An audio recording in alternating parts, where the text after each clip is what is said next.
Bismillahirrahmanirrahim. Yang saya hormati Ibu Kepala Sekolah dan Bapak Wakil Kepala Sekolah SMA Negeri 10 Bogor beserta seluruh pengajar dan seluruh pelajar kelas 12 SMA Negeri 10 Bogor yang saya hormati dan saya cintai. Assalamualaikum warahmatullahi wabarakatuh. Salam sehat dan sejahtera bagi kita semuanya. Marilah kita panjatkan puji syukur kita kehadirat Allah Subhanahu wa Ta'ala, di mana pada hari ini kita sama-sama dapat mengikuti webinar dengan judul Pemilihan Jurusan dengan konsep Talent Mapping ST30. Sebetulnya seminar ini akan dilaksanakan secara offline, yang waktu itu direncanakan pada tanggal 1 November. Namun karena ada mati listrik cukup lama sehingga acara seminar secara offline tidak bisa dilaksanakan, dan webinar ini sebagai penggantinya acara seminar tersebut. Baik, kita lanjutkan. Tak kenal maka tak paham, begitu ya. Ini CV saya. Sekarang ini saya sebagai Ketua Yayasan Karakter Healing Indonesia, praktisi Mindful Parenting, dan kemudian juga sebagai profesional talent mapping practitioner, di mana saya juga sebagai koordinator Talent Mapping Point Jakarta Barat dan juga sebagai senior konsultan CVMK Management. Saya juga sebagai duta kesehatan mental dan literasi emosi dari Dandia Care Center yang bekerja sama dengan Yayasan Karakter Healing Indonesia. Sebagai konsultan di Nexelindo dan KM Plus Internasional untuk materi knowledge management dan leadership.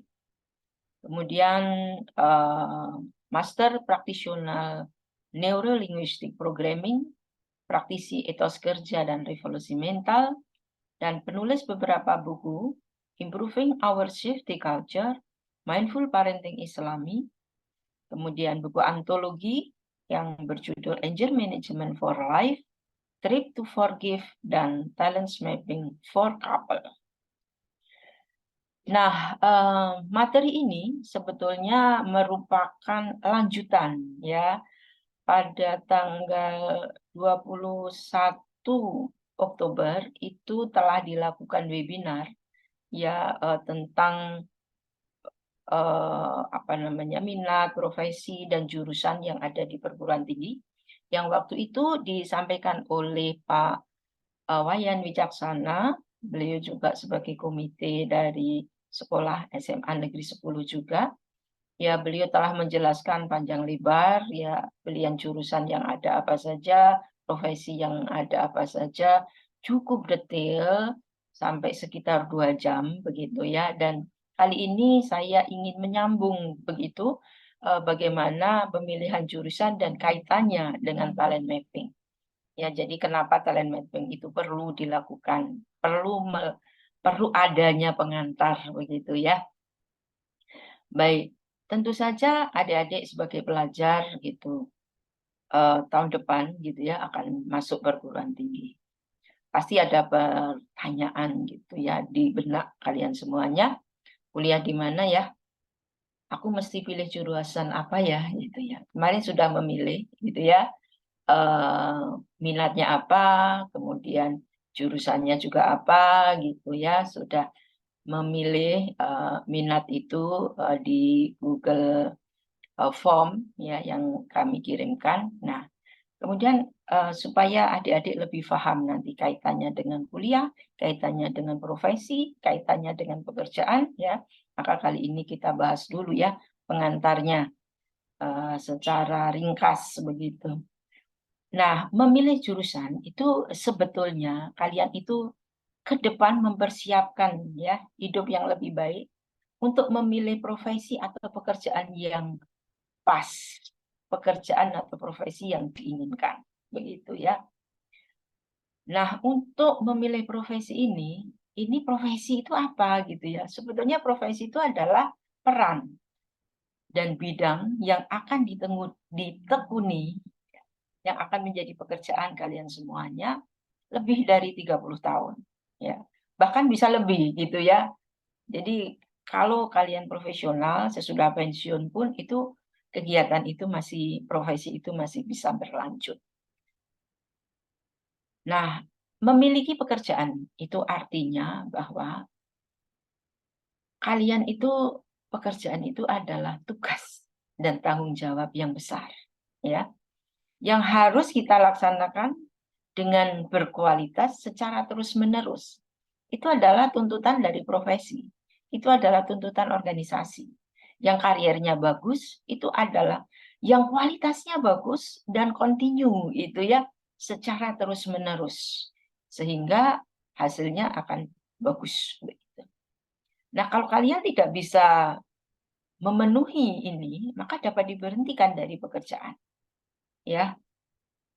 Nah, jika kita tidak mampu menjalankan tugas yang besar itu sesuai dengan tuntutan profesi. Jadi tuntutan profesi saya katakan tadi ya, harus berkualitas secara terus-menerus begitu. Hasilnya bagus begitu ya.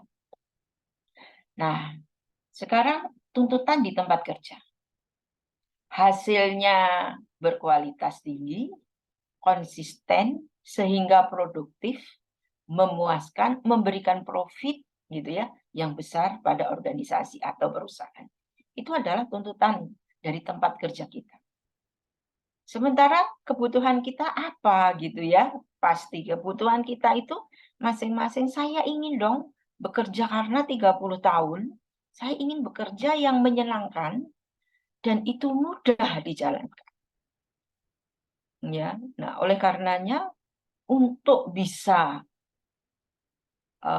memenuhi gitu ya, memenuhi tuntutan dan kebutuhan ini, maka Anda perlu ya bisa bekerja dengan produktif, dengan kualitas tinggi, tetapi Anda senang, Anda enjoy mengerjakannya bukan beban dan bikin depresi, ya kan? Nah, seperti itu. Itu hanya bisa dilakukan kalau Anda tahu, ya, tahu sebetulnya bakat, kekuatan, potensi kekuatan saya apa, sehingga nantinya saya bisa bekerja dengan nyaman, gitu ya, tidak beban dan tidak depresi. Oke. Nah, sekarang bagaimana cara memilih profesi yang benar, gitu ya? Nah, ada istilah 4E, ya, 4E. Ada 4, ini E, ini E. Jadi kita bisa begini ya, 4E. E yang pertama adalah enjoy. Jadi kita memulai pekerjaan supaya kebutuhan kita bekerja dengan nyaman itu apa? Yang pertama adalah enjoy. Kamu mengerjakan pekerjaan yang kamu suka, gitu. Kalau kamu suka, gitu ya, makanya kamu akan mudah mengerjakannya, mudah, bisa continue, bisa berkualitas ya, hasilnya excellent gitu ya, dan perusahaan mendapatkan profit gitu ya, atau manfaat yang besar atau earn. Jadi ada 4E gitu ya. Enjoy, easy, excellent, dan earn. Inilah yang memenuhi kebutuhan kita tadi ya, memenuhi tuntutan di tempat kerja dan kebutuhan kita sendiri untuk bekerja dengan nyaman. Baik, bagaimana kalau kita salah dalam memilih karir? Nah, ini ada hasil penelitian yang dilakukan oleh Ogison maupun Career News. Meskipun ini 2015 tapi masih sangat relevan. Yang mengatakan bahwa hasil penelitian ya yang dilakukan 87% mahasiswa Indonesia salah jurusan. Kenapa salah jurusan gitu ya? Karena banyak yang memaksakan diri gitu ya. Misalnya sebetulnya tidak cocok kuliah di teknik gitu ya. Tapi memaksakan diri untuk aku mau kuliahnya di teknik. Memaksakan diri aku mau kuliahnya maunya di kedokteran. Sementara potensi dan kekuatannya sebetulnya tidak mendukung. Ya. Dan akhirnya kuliahnya di mana gitu ya, bekerjanya di mana gitu ya. Nah, seperti itu. Jadi ini adalah hasil penelitian. Nah, kalau kita salah jurusan akibatnya apa ya? Kita kesulitan menjalankan perkuliahan. Misalnya yang tadi saya katakan, kalian memaksakan diri masuk di teknik. Sementara kekuatan Anda gitu ya untuk analytical thinking-nya itu sebetulnya kurang gitu ya, atau lemah gitu.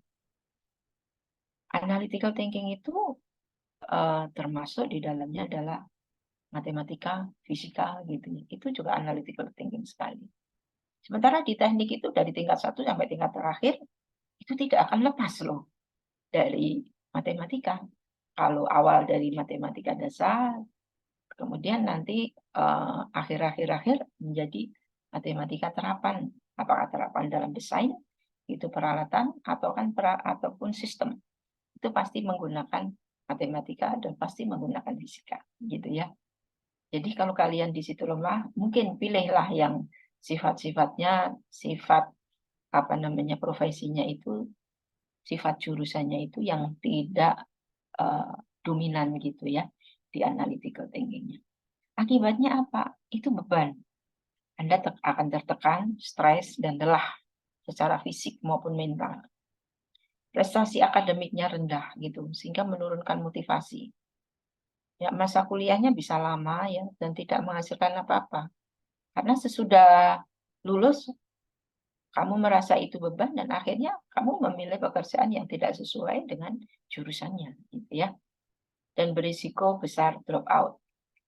Ya, karena nilai atau masa studinya yang cukup panjang gitu ya. Harus mencari jalan karir yang baru setelah sarjana gitu ya. Dan dapat terjebak di karir yang salah sepanjang hidup gitu ya. Jadi Anda akan merasa itu beban. Pada waktu mengerjakan juga itu beban. Pada waktu ada masalah yang harus diselesaikan, Anda tidak menemukan solusi. Ya, jadi itu akan berdampak pada Anda menjadi bekerja dengan beban dan bisa depresi atau stres. Kalau salah pekerjaan ya, ini sebetulnya sudah saya jelaskan ya tadi ya, kesulitan nanti dalam menjalankan pekerjaan yang baik. Maka banyak yang kuliahnya di teknik, akhirnya dia lebih suka ada aku kerja aja lah di HRD gitu ya. Kuliahnya di kedokteran, akhirnya aku milih punya salon aja lah gitu ya. Aku pengen jadi presenter aja lah gitu. Banyak. Ya, jadi karena tidak akan bisa menjalankan pekerjaan dengan baik, dia bisa tertekan, bisa stres, dan bisa lelah gitu ya, secara fisik maupun mental. Semangat kerjanya sangat tergantung dari imbalan gitu ya. Jadi tidak merasa nyaman dalam pekerjaan itu, sehingga kalau ada yang lebih imbalannya lebih besar, pindah lagi begitu ya. Kemudian merasa wah di sana kayaknya lebih nyaman buat saya, pindah lagi, sehingga karirnya itu tidak akan bisa continue gitu, tidak akan bisa bagus gitu. Mulai lagi dari awal gitu ya. Banyak masalah dengan atasan atau rekan kerja karena target pekerjaan yang harus diselesaikan itu tidak bisa dipenuhi gitu ya. Masalah dan beban kerja dibawa pulang ke rumah. Ya kan, karena di kantor itu tidak bisa mengerjakan dengan baik, akhirnya dibawalah ke rumah karena besok itu ada target yang harus diselesaikan. Nah, ini juga akan membawa masalah gitu ya, karena di rumah itu sebetulnya adalah tempat istirahat ya, tempat untuk berkomunikasi dengan keluarga. Ketenangan dan kebahagiaan keluarga terganggu dan perkembangan karirnya itu lambat dan tidak jelas arahnya. Seperti itu. Oleh karena itu, konsep dalam memilih karir, dalam memilih profesi yang benar itu adalah bekerja karena ingin melakukan aktivitas yang produktif bermanfaat bagi orang lain. Apapun yang sesuai dengan potensi kekuatan dan bakat kita. Bekerja karena ingin memberikan solusi bagi permasalahan yang ada di lingkungan kita, ya, sehingga kita tuh bermanfaat. Dalam Islam itu dikatakan sebaik-baiknya manusia adalah manusia yang bermanfaat bagi orang lain. Ya, bekerja dengan semangat melakukan tugas sebaik-baiknya secara konsisten. Kalau Anda tidak bisa mengerjakan dengan mudah, Anda tidak bisa mengerjakan dengan kualitas yang bagus, Anda tidak akan bisa konsisten, ya.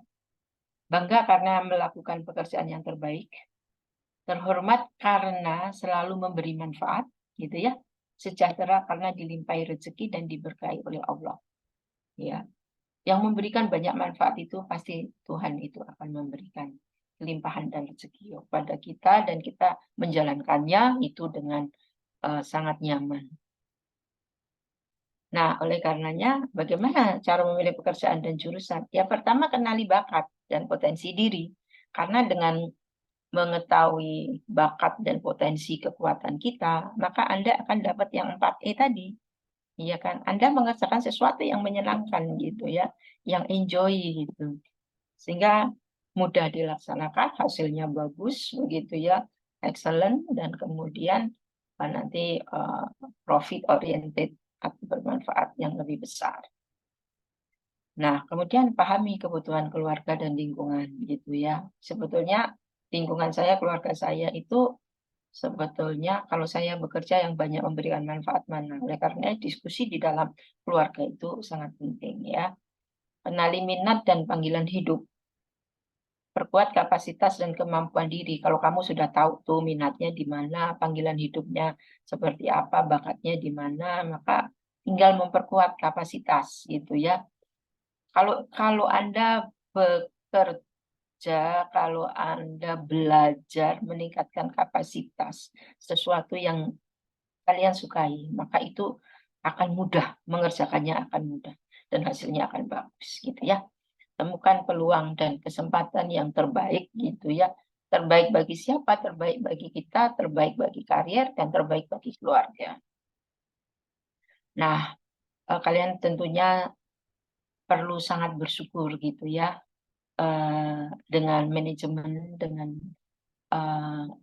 kepala sekolah maupun para pengajar semuanya di sini bahwa SMA Negeri 10 mengadakan talent mapping assessment gitu ya dengan ST30 plus ini gitu ya. Sehingga kalian itu dibimbing, dikawal gitu ya supaya nantinya punya karier yang terbaik. Terus kemudian jurusan gitu ya yang kira-kira sesuai dengan kemampuan dan kekuatan kalian semuanya.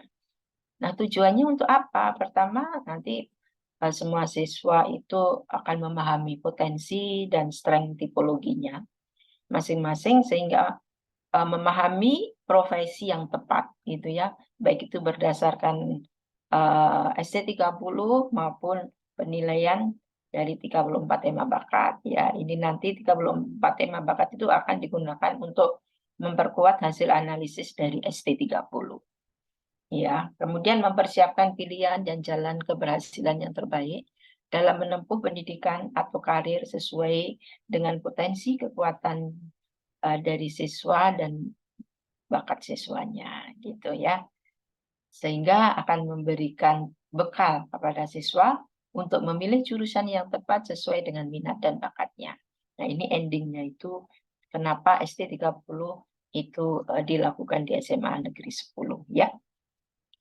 Oke, sekarang kita ngomong nih. Ya, tadi kan pengantar ya. Sekarang kita ngomong tentang bakat dan potensi diri. Ya, apa sih itu bakat gitu ya? Bakat itu adalah pola pikir, perasaan, tindakan yang kita alami, ya, yang muncul secara berulang-ulang dan dapat digunakan untuk produktif. Produktif itu artinya kinerja, gitu ya. Nah, kalau kita ngomong bakat, berarti yang kita omongkan adalah pola pikirnya, apa yang kita rasakan, dan bagaimana kita itu berperilaku yang dapat akan memungkinkan kita bisa melakukan sesuatu dengan sangat bagus. Tadi kan dibilangin ya, tuntutan di tempat kerja itu adalah berkualitas, secara terus-menerus, atau continue gitu ya. Seperti itu. Kalau kita ngomong tentang bakat, sebetulnya bakat itu adalah karakter. Ya. Karakter itu ada dua. Ya. Karakter moral dan etika, termasuk di dalamnya adalah karakter spiritual yang diajarkan berdasarkan nilai-nilai yang ada dalam keluarga, nilai-nilai yang ada di sekolah, maupun dalam organisasi. Ya. Kemudian ada yang kedua adalah karakter produktivitas atau karakter kinerja. Nah, karakter produktivitas atau karakter kinerja itulah yang dikatakan bakat atau talenta. Nah, jadi kalau kita ngomong tentang bakat, itu kita ngomong karakter kinerja kita, karakter produktivitas kita itu untuk menghasilkan yang berkualitas dan kontinu gitu ya, terus-menerus. Jadi seperti itu. Nah, bakat itu fitur yang unik. Jadi kalau kita ngomong tentang bakat ya, itu ada dua, ya kan?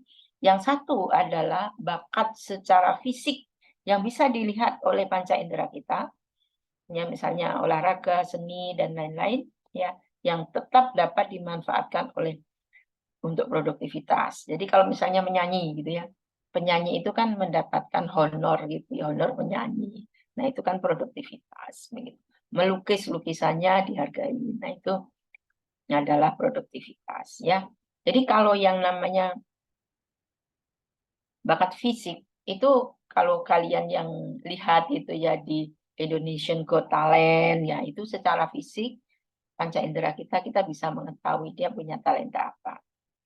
Dan yang kedua itu adalah sifat. Jadi ya karakter berdasarkan sifat yang dapat dimanfaatkan untuk produktivitas yang berupa bakat dan potensi kekuatan kita untuk bekerja dengan berkualitas ya seperti itu. Nah sekarang tanda bakatnya itu seperti apa sih Bu gitu ya. Nah pertama orang yang berbakat itu pasti nagih, sifat alami yang akan selalu muncul dan butuh penyaluran ya, yearning. Kemudian yang kedua adalah rapid learning ya. Jadi kalau belajar itu cepat. Oleh karenanya kalau Anda mau meningkatkan kualitas kompetensi sesuatu yang bakat itu menjadi bakat kita, maka Anda akan mempelajarinya itu dengan mudah gitu ya. Jadi mudah untuk mempelajarinya. Kemudian ngeflow gitu ya, perasaan mengalir yang saat tercecap tenggelam dalam suatu aktivitas dan waktunya itu tidak terasa. Anda mengerjakan sesuatu yang Anda suka, maka kadang-kadang Anda lupa ya. Ini udah jam berapa, lupa belum makan dan lain-lain gitu ya. Dan Anda tidak akan berhenti sebelum Anda merasa puas hasilnya bagus. Maka ada satisfaction gitu ya. Kemudian glimpse of excellence. Jadi ini hasilnya akan sangat luar biasa. Excellent begitu ya. Dan kita mengetahui kalau orang yang berbakat itu hasilnya glimpse of excellence karena sejak awal dia melakukan itu kita sudah melihat nih sesuatu keunggulan dari orang yang berbakat ini. Begitu. Nah, tadi dikatakan ya bahwa bakat itu ada dua, bakat secara fisik yang bisa terlihat oleh panca indera. Ini kita ada 15. Ya, adik-adik semuanya ya, jadi para pelajar kan kemarin sudah mengisi ini ya, mengisi 15 ini. 2 sampai 3. Pilih 2 sampai 3 yang cocok, yang paling gue banget gitu, yang paling gue suka. Itu yang bakat saya. Terus kemudian memilih 2 sampai 3 yang gue paling tidak suka gitu ya, paling gue nggak suka, paling gue nggak bisa dan kemudian milih lagi 2 atau 3 gitu ya yang gue bisa tapi hasilnya biasa gitu ya, seperti itu. Nah ini nanti akan digunakan di dalam analisis, hasil analisisnya nanti akan digunakan untuk melihat misalnya kalian ingin memasuki jurusan pertanian ya. Jurusan pertanian itu pertama ya tentunya dari sifat fisiknya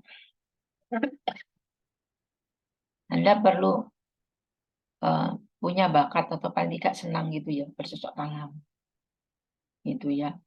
Dan kemudian juga memelihara lingkungan. Nah, nanti dari situ baru kita lihat gitu ya, dari sifatnya bisa lihat oh sifatnya adalah produser, dia mau mengeksplor gitu ya, mau melakukan penelitian untuk pengembangan apakah hama penyakitnya, apakah aneka tanamannya, apakah pengolahan apa namanya media tanam dan lain-lainnya. Nah, itu nanti dari sifat. Tapi dari fisik ya kita akan lihat di sini. Anda senang apa tidak itu bercocok tanam? Kalau enggak ya mestinya tidak memilih. Kemudian ada yang suka, ada yang teknik lingkungan gitu. Nah, di teknik lingkungan tapi kita juga bisa melihat dulu, oh dia suka nggak sih di bakat fisiknya tuh memelihara lingkungan gitu ya. Nah, seperti itu. Itu juga nanti akan kita padukan di dalam analisis. Karena lingkungan itu kan di teknik lingkungan itu tekniknya sendiri memerlukan analisnya gitu. Dia memerlukan explore gitu ya, explorernya gitu ya. Itu yang di sifat, tapi yang di fisik kita juga bisa melihat di sini. Kemudian ada lagi yang senang apa namanya, dia ingin di olahraga gitu ya. Nah, kita juga bisa lihat ini fisiknya gimana, dia suka olahraga atau enggak gitu. Dia ingin menjadi guru olahraga gitu ya. Nanti kalau gurunya itu dari sifat fisiknya kita bisa melihat apakah dia punya sifat fisiknya edukator gitu ya, ataukah dia motivator gitu ya, komunikator gitu. Tapi dia mestinya bisa olahraga gitu ya.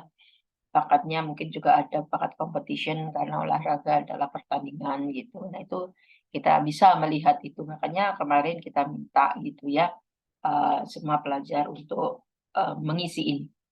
Ada yang menginginkan di jurusan tata boga gitu juga ya. Nah, kita juga bisa melihat ini di sini. Ada yang kepinginnya di apa ya, Fakultas Seni Rupa dan Desain gitu ya. Nah, itu bisa kita lihat dia suka nggak sih sebetulnya gambar gitu ya. Seperti itu.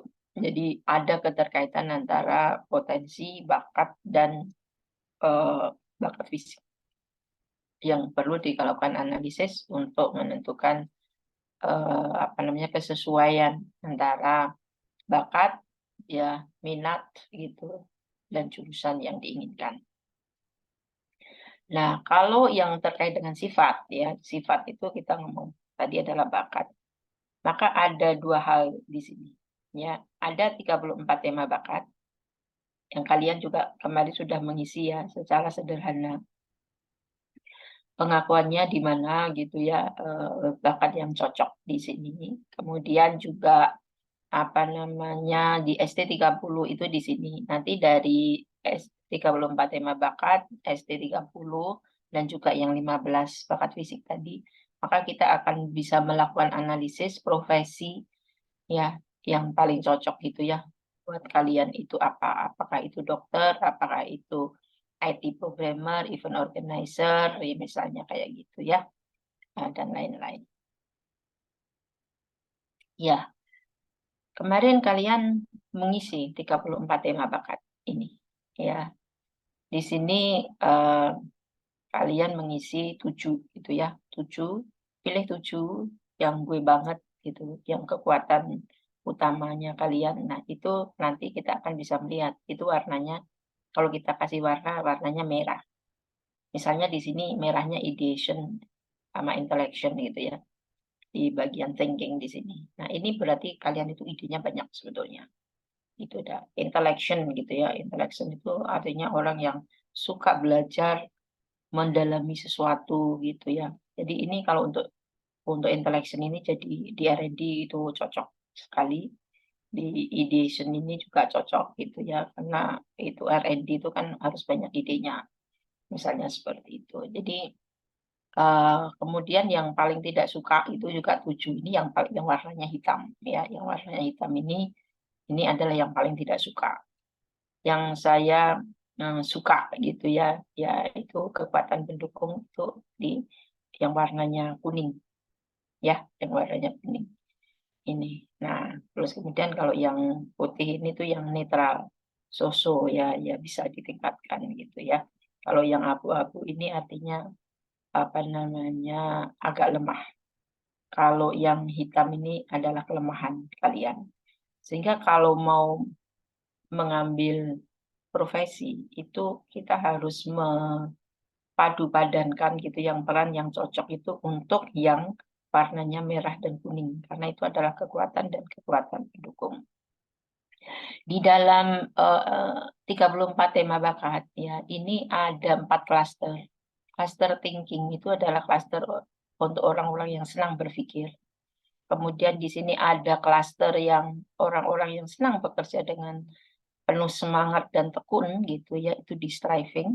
Dan kemudian ada klaster yang senang mempengaruhi orang gitu ya, itu di influencing gitu. Kemudian ada klaster yang keempat, itu adalah klaster yang senang menjalin hubungan kerjasama dengan orang lain. Ya, itu relating cluster itu ya. Jadi seperti itu. Ini nanti juga kemarin kan sudah memilih ya, nanti kita akan gunakan untuk memverifikasi hasil ST30. Begitu. Di ST30 itu misalnya ada kekurangan di situ di ingin ingin masuk di jurusan apa gitu, profesi apa, tetapi di situ ternyata bagian yang diperlukan hitam. Nanti kita lihat juga di klasternya minat di sini, apa yang bisa diantisipasi dengan bakat yang ada, gitu ya. Misalnya kita bisa antisipasi dengan learnernya belajarnya dia kuat, ya sudah oke, belajar aja dulu gitu ya. Kita bisa diperkuat dengan itu, misalnya seperti itu. Iya, kemudian di sana di SC30 katakanlah desainnya desainnya kok abu-abu. Kita lihat di sini, ternyata di sini ideationnya cukup kuat gitu ya. Oke, berarti itu bisa. Jadi itu untuk melakukan antisipasi ya. Jadi ini assessment ini 34 tema bakat kita akan gunakan untuk melakukan verifikasi terhadap yang ST30.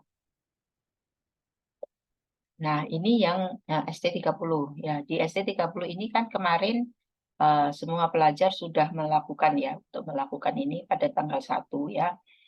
Eee, Waktu itu kalian sudah melakukan secara online dan hasilnya juga sudah ada dan sudah di-download. Di mana yang merah gitu ya, yang merah itu adalah yang gue banget gitu, yang Anda itu punya potensi kekuatan di situ. Kalau yang kuning itu adalah kekuatan pendukung gitu, yang hitam adalah kelemahannya, kalau yang abu-abu itu adalah agak lemah, kalau yang putih itu netral masih bisa dikembangkan, begitu ya. Jadi kalau memilih, nanti kita akan bisa melihat, pilihlah gitu ya, peran-peran yang berada di warna merah dan kuning ya. Di hasil ST30 itu di halaman 7 dan seterusnya. Itu ada deskripsi ya dari masing-masing ini. Ya, jadi misalnya nomor 1 itu kan misalnya ambasador gitu, itu kan ada. Kalian lihat, yang merah dan kuning itu kasih tanda. Kalian kasih tanda di stabilo gitu ya. Stabilo bagian perannya itu di stabilo gitu ya.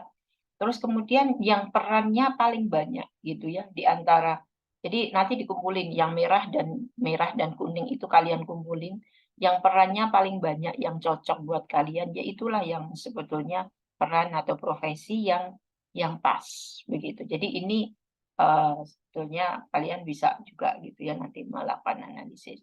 Permasalahannya kalau misalnya kalian ingin misalnya masuk di kedokteran misalnya begitu ya. Sementara kalau misalnya dilihat di sini nih, restoratifnya ini adalah hitam gitu ya. Padahal di dokter itu membutuhkan eee, kekuatan ya, potensi kekuatan sebagai restorer. Restorer itu adalah pribadi yang secara alami itu mampu gitu ya untuk melakukan kegiatan perbaikan gitu ya, yang tadinya bermasalah gitu ya, menjadi normal kembali. Jadi kalau misalnya tadinya sakit itu sembuh menjadi sehat kembali. Nah, itu diperlukan di dalam proses penyembuhan. Sementara di sini restorernya adalah eee, hitam gitu. Nah, bagaimana mengantisipasinya gitu? Kita akan lihat sebetulnya dengan yang lain gitu ya, yang ada di 34 tema bakat. Nah, di sana seperti apa gitu, hasilnya. Kita bisa lihat, mungkin dia di bakatnya itu dia punya, eee, ini ya, misalnya gitu ya, dia di situ, restorannya hitam, tapi kita lihat, oh dia punya maximizer merah gitu ya. Maximizer itu artinya dia kalau mengerjakan pekerjaan itu pekerjaan yang berkualitas sesuai dengan target. Jadi dia punya semangat yang tinggi untuk itu. Kemudian learnernya yang di sini itu ada learnernya dia juga kuat gitu ya, kemauan belajarnya juga kuat. Nah itu perlu nantinya diantisipasi itu dan juga dengan apa namanya praktek gitu ya, melakukan kegiatan-kegiatan terkait dengan kegiatan sebagai restorer gitu. Karena kalau kalian belum pernah melakukan kegiatan itu, kadang-kadang tidak bisa memilih dengan tepat ya karena feel-nya belum dapat gitu ya. Nanti itu yang akan kita gunakan untuk melakukan analisis. Nah, jadi di sini yang di ST30 ya, itu kalau kalian lihat sebetulnya lebih banyak di mana gitu ya. Kalau di bagian atas itu adalah kegiatan yang sifatnya itu adalah interpersonal gitu ya. Kegiatan yang banyak bertemu dengan orang, banyak bekerja sama dengan orang, itu yang di bagian atas itu. Di N itu adalah networking gitu ya. Di networking itu ada edu itu edukator, motivator, ambasador, dan komunikator. Ini yang N ini ya. Nah ini adalah interpersonal kerjasama dengan orang. Terus kalau yang headman gitu ya, H ini headman. Nah ini adalah interpersonal ya yang mempengaruhi orang. Misalnya di sini ada arranger gitu, senang mengatur orang gitu kan, senang mengatur sistem. Commander gitu ya. Commander ini dia juga senang mengatur, senang mengatasi konflik begitu ya. Kemudian mediator gitu ya, memediasi gitu antara satu orang dengan orang yang lain, dengan klien dan lain-lainnya. Kemudian seller gitu ya, senang berjualan gitu ya, selektor memilih orang gitu ya. Terus kemudian di sini ada service ya, S itu service, interpersonal melayani orang.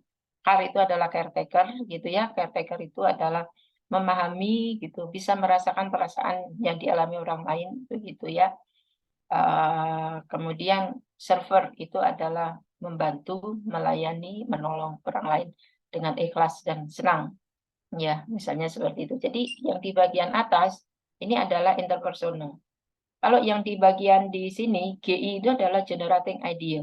Jadi di sini ada desainer, ada kreator, ada synthesizer gitu ya, ada marketer, ada strategis, ada visioner gitu ya. Jadi dia generating idea.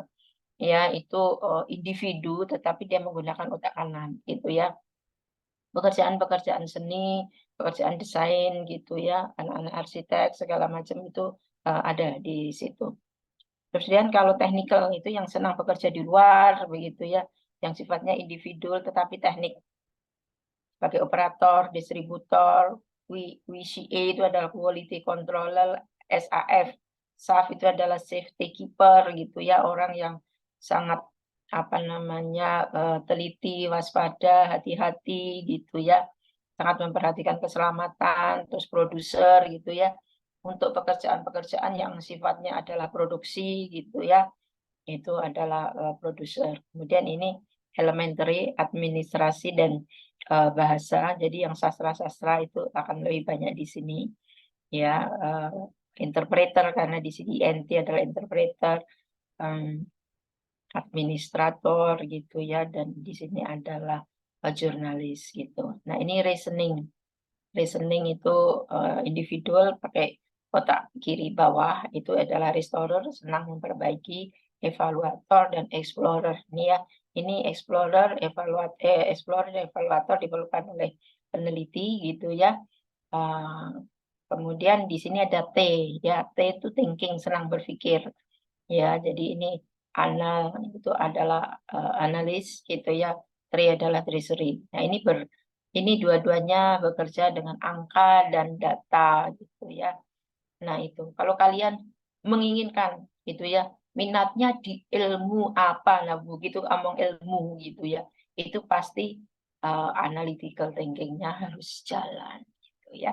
Jadi ini nanti kita akan lihat ya dari hasil ST30-nya, nanti kita akan lihat sesuai atau tidak dengan minatnya, karena ini nanti ada namanya dinamika bakat gitu ya, dinamika kekuatan. Nah, nanti yang sesuai dengan masing-masing. Jadi bakat yang diperlukan itu misalnya seperti ini di kedokteran ya. Jadi kita lihat apakah kedokteran gigi, apakah kedokteran umum, apakah kedokteran hewan. Nah, ini membutuhkan ini. Ya kalau kedokteran hewan ya mungkin komunikatornya nggak perlu. Tetapi untuk yang eh, kedokteran yang umum sama kedokteran gigi memerlukan gitu ya. Bakat analis, bakat restorer, shift keeper, dan server. Seperti itu ya. Misalnya di sini ada ekonomi ya, nanti juga akan dilihat ya ekonominya apa. Apakah itu akuntan, apakah itu bisnis, manajemen bisnis gitu ya, atau sebagai owner gitu. Nanti akan kita lihat. Tapi kira-kira seperti ini ya. Treasury ini kalau akuntan ya, commander ini kalau Anda ingin menjadi owner atau ingin menjadi manajer gitu ya, seller itu kan pasti ya itu ngomong soal penjualan.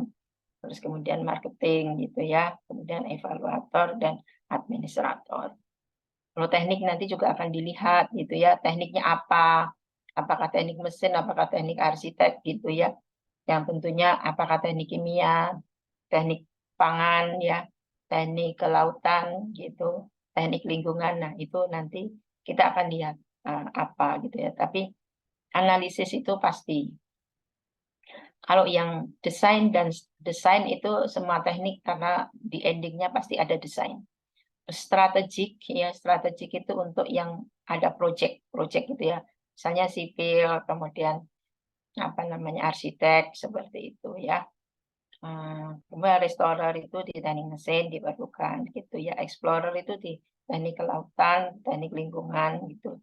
Synthesizer itu memadu padankan ya bahan-bahan maupun ide-ide dan lain-lainnya ini diperlukan untuk arsitek. Seperti itu ya. Kalau farmasi ini farmasi sama gizi sama gitu ya. Jadi ada analisnya, ada restorernya karena apa yang dia lakukan itu diperlukan untuk proses penyembuhan. Harus memperhatikan masalah keselamatan ya. Kemudian treasury untuk pengelolaan data, explorer itu untuk apa namanya mencari gitu ya, melakukan mengeksplor gitu ya bahan-bahan yang diperlukan apakah itu untuk gizi maupun untuk bahan-bahan yang dipakai untuk obat. Nah, kalau synthesizer itu dipakai untuk memadu padankan, meracik-racik gitu ya bahan-bahan obat gitu farmasi yang bisa digunakan untuk obat maupun untuk gizi. Nah, kemudian misalnya mau hukum, nanti hukum juga akan dilihat ya, hukumnya yang mana gitu ya, karena hukum itu ada hakim, ada jaksa, ada notaris, ada pengacara gitu ya. Bidang hukum termasuk polisi itu juga bidang hukum ya, nanti akan kita lihat ada di mana. Tapi semua bidang hukum itu orangnya harus tegas dan jelas gitu ya. Nah, ini ada perlu komander. Kemudian dia mediator, memediasi ya masalah dari klien gitu ya yang nanti akan diolah dievaluasi gitu ya untuk diselesaikan dan semua semua hukum adalah melayani makanya server kemudian interpreter karena dia harus menjelaskan gitu ya menginterpretasikan pasal-pasal gitu ya dalam keputusan hukum gitu dan melakukan evaluasi dari permasalahan atau kasus-kasus yang ada. Kemudian diplomat gitu ya. Diplomat itu juga perlu orangnya yang jelas, orangnya tegas begitu, dapat memimpin gitu ya. Ambasador gitu ya, mewakili organisasi, mewakili negara gitu ya. Mediator ya, dia harus mediasi antara kepentingan negara satu dengan kepentingan negara yang lain. Kemudian menerjemahkan kebijakan negara gitu ya dengan negara di mana dia bekerja di kedutaan itu ya. Dan komunikator ya. Kebanyakan tugasnya adalah komunikator memang. Ya, jadi untuk diplomat maupun konsulat gitu ya, itu seperti itu. Nanti kita lihat. Di psikologi juga gitu ya. Psikologi tergantung dari mau psikologi yang mana, apakah psikologi klinik atau psikologi organisasi dan industri gitu ya. Kalau psikologi klinik kalian perlu adanya restorer gitu ya, karena ada proses penyembuhan dari orang-orang yang kesehatan mentalnya bermasalah gitu ya. Tapi kalau yang organisasi dan industri biasanya ke HRD. Makanya di situ ada edukator, ada motivator, ada komunikator gitu ya. Seperti itu. Nah, nanti ya dari situ, dari hasil itu, maka nanti kalian tahu gitu ya, mana yang cocok. Jadi kenali gitu ya, kenali kepribadian, bakat, dan potensi. Jadi yang namanya kita ngomong tentang talent mapping, itu juga sebetulnya untuk refleksi diri.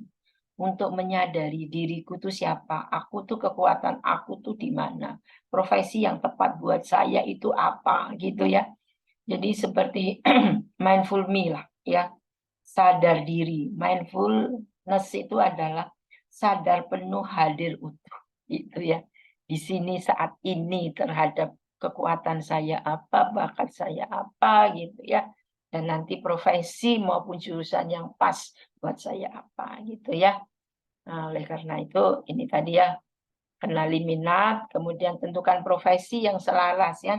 Tadi setelah tahu kan ada minatnya, ada bakatnya, kemudian profesi yang selarasnya gitu ya. Kemudian kalau Anda tahu profesinya udah jelas, oke, kalian lihat, oh profesi ini membutuhkan pendidikan apa gitu. Baru itu jurusannya, baru itu ditentukan gitu ya. Terus kemudian tentukan lembaga pendidikan yang sesuai dengan kemampuan. Jadi tidak usah memaksa diri ya. Misalnya nih, orang tua kita berada di Bogor gitu ya. Tidak usah memaksakan diri harus kuliah di ITB Bandung gitu ya. Karena di sana memerlukan biaya operasional harian, baik itu untuk kos maupun untuk biaya konsumsi, akomodasi, dan lain-lainnya. Sementara katakanlah di IPB juga ada yang teknik gitu ya. Jadi Anda bisa memilih, pilihlah sesuai dengan kemampuan. Kalau memang orang tua mampu, tidak hanya ke Bandung, tidak hanya ke Surabaya, ke luar negeri pun juga bisa gitu ya. Nah, kemudian tentukan jalur pendidikan alternatif. Makanya kan kita minta ya, tadi kan ada minat satu, minat kedua. Nah, dari situ kalian sudah oke, kemudian melatih kemampuan akademik gitu ya, supaya hasilnya bagus, bisa lulus masuk perguruan tinggi yang diinginkan begitu ya.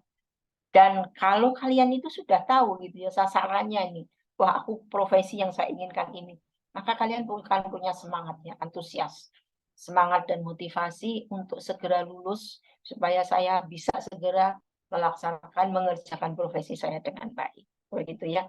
Jadi udah jelas gitu, profesi yang diinginkan sudah jelas tahu gitu, yang jelas-jelas suka dan kemudian kuliahnya juga pas begitu ya, sehingga semangat ya, semangat dalam belajar, semangat dalam menuntut ilmu supaya bisa cepat selesai gitu ya. Dan sudah tahu punya tujuan. Yang nggak tahu punya tujuan, yang penting saya masuk, yang penting saya kuliah, itu yang bikin kalian belajarnya itu setengah-setengah gitu ya. Jadi tidak tidak maksimal begitu ya. Nah, kalau sudah tahu tujuannya, sudah tahu profesi, sudah tahu karier terhebatnya, insya Allah gitu ya, kalian termotivasi untuk cepat lulus, cepat mengerjakan semuanya dengan baik. Begitu. Nah, ini paket asesmen talent mapping ST30 ya, 21 Oktober sudah dilaksanakan ya kan, untuk mempersiapkan pemilihan minat dengan Pak Wicaksana, Pak Yan Wicaksana, terus kalian juga sudah mengisi minat dan karir dan jurusan.